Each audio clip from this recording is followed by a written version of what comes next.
आपको शिक्षा इसलिए नहीं दी पहले समय में, यह शिक्षा हमारी सबसे दुश्मन है। यदि हम शिक्षा प्राप्त करके परमात्मा की खोज नहीं करते हैं तो यह शिक्षा व्यर्थ है। इस शिक्षा ने हमें अहंकारी बना दिया और मर्यादाहीन बना दिया, माया का अधीन बना दिया, माया ही जोड़ना एक उद्देश्य मान लिया। कोई भी बच्चा शिक्षा ग्रहण करने के लिए घर से चलता है, उसका उद्देश्य यही होता है, बड़ा अफसर बनूं, घनी कमाई करूं, 2 नंबर की घनी करूं। वो कौन सी ट्रेनिंग है जिसमें तनख्वाह से अतिरिक्त और मिलती है, रिश्वत घनी। IAS बनूं, IPS बनूं, मंत्री बनूं, MLA बनूं, मुख्यमंत्री बनूं, घने माया जोड़ूं। तो क्या मनुष्य जीवन का यही काम था? ये तो एक गोबर का भूंड करता है, गोबर का भूंड। अगर हमने यही काम के लिए मनुष्य जीवन पाया है तो गोबर का भूंड कैसा होता है? खेतों में पशु गोबर करते हैं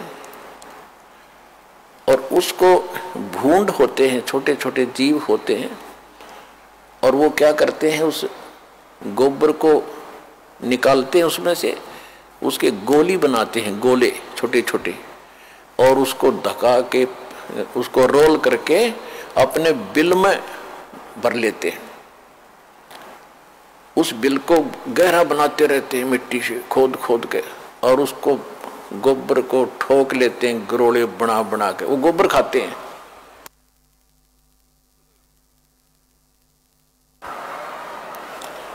तो वो व्यक्ति, वो प्राणी वही होते हैं जो मनुष्य जीवन में माया जोड़ जोड़ जोड़ जोड़ कर बैंक भर ले, कोठी बना दे, बंगले बना ले। फिर वो क्या करते हैं, वो हमने देखा कई बार। हम क्योंकि दास का जन्म किसान परिवार में हुआ, खेतों में जाना पड़ता था, पाली भी गए कई बार पशुओं को साथ के साथ। तो वो दोनों पति पत्नी भूंड गोबर को इकट्ठा करते हैं, अच्छा मोटा गोला बनाकर उसका, और फिर उसको दोनों धका कर ले जाते हैं, एक आगे से एक पीछे से, और मंडे रहे इतने पूरा ना खत्म कर लें, कहीं और ना ले जा और कम पड़ जा। और कभी कभी भैंस या गाय के पैर के नीचे आके वो दोनों ही मर जाते थे, वो गोबर धरा धरा रह जाता, इकट्ठा करा करा बिल में। तो यदि हम मनुष्य जीवन पाकर भी इससे काम लगे हैं, ये मंत्रियों के आप सुनते हो कि क्या इनके कैसी लीलाएं आप सुन रहे हो, किसी पर इतने घोटाले का आरोप है, किसी ने इतने पैसे इकट्ठे कर लिए, और ऐसे ये मंत्री, मुख्यमंत्री, प्रधानमंत्री, कोई हेलीकॉप्टर के उससे दुर्घटना से मर गए, कोई बीमारी से, कोई किसी और हादसे में मारे गए। वो गोबर जो इकट्ठा कराया था सारे जीवन में, वो धन वो यहीं रह गया, कोई ना जाने कौन बरतेगा। और वो भाई की तरह गधा बनकर जिस जिस से वो पैसे ले रखे थे सबके पूरे करेगा, रोएगा असंग जन्मों तक। तुमने उस दरगाह का मैल नहीं देखा और धर्मराज के तिल तिल का लेखा। तो उनको जगाने के लिए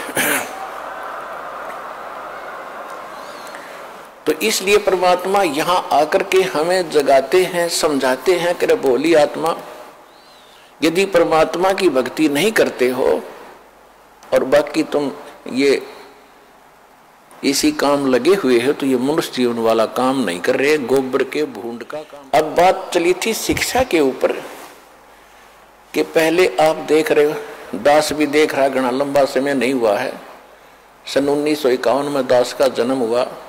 सन 60 के बाद ऐसा समझण जोगा हुआ, जो बातें आज याद आ रही हैं उसमें क्या प्रक्रिया और कैसे लोग थे। अब इस ज्ञान की रोशनी से उनकी पहचान हो रही है कि पहले शिक्षा कती नहीं थी, पिता पढ़े नहीं, चाचा पढ़ा नहीं, ताऊ पढ़ा नहीं, कोई कुंबा और पढ़ा नहीं। पहले का हमारे से पढ़ाई शुरू हुई थी, उसमें बहनों की, बेटियों की पढ़ाई नहीं कराते थे। तो उसमें कितनी शांति थी, कितना एक आचरण अच्छा था, कितना प्यार था, और कैसा एक दूसरे की शर्म लिहाज होती थी। बड़ा व्यक्ति चाहे किसी भी दूसरे गांव के दूसरे कोने का भी क्यों ना होता, अगर बच्चे थोड़ी बहुत शरारत कर रहे होते तो उसको देखते ही बंद हो जाते, भाई ताऊ आ गया। अरीब अब ताऊ चाहे कितना घूमो घुट्टी लाकर गलियां बैठे रहे, और कितना व्यवहार बिगड़ गया। माया माया चाहिए, ना भाई बहन का प्यार, ना किते रिश्तेदारी में लगाव रहा। विवाह पीछे होता है और मुकदमा कोर्ट में पहले जा लेता है। हद होगी भाई, इसी जीवन में अपने लफड़े में जीवन बर्बाद कर जाओगे। इस